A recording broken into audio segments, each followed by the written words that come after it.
पछतावा।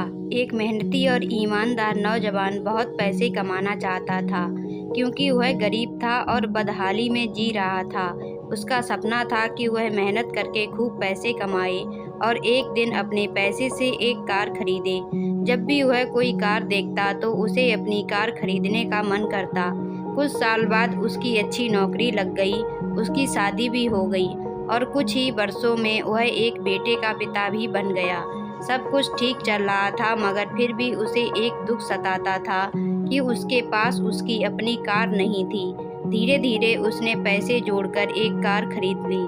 कार खरीदने का उसका सपना पूरा हो चुका था और इससे वह बहुत खुश था। वह कार की बहुत अच्छी तरह देखभाल करता था और उससे शान से घूमता था।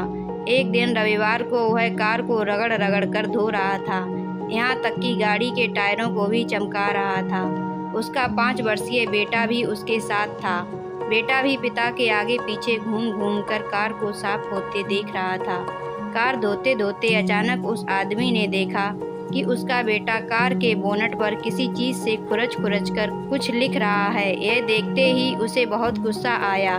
वह अपने बेटे को पीटने लगा। उसने उसे इतनी जोर से पीटा कि बेटे के हाथ की एक उंगली ही टूट गई।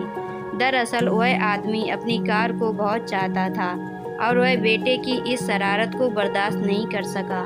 बाद में जब उसका गुस्सा कुछ कम हुआ तो उसने सोचा कि जाकर देखूं कि कार में कितनी खरोंच लगी है। कार के पास जाकर देखने पर उसके होश उड़ गए। उसे खुद पर बहुत गुस्सा आ रहा था। वह फूट फूट कर रोने लगा। कार पर उसके बेटे ने खुरच कर लिखा था, पापा आई लव यू।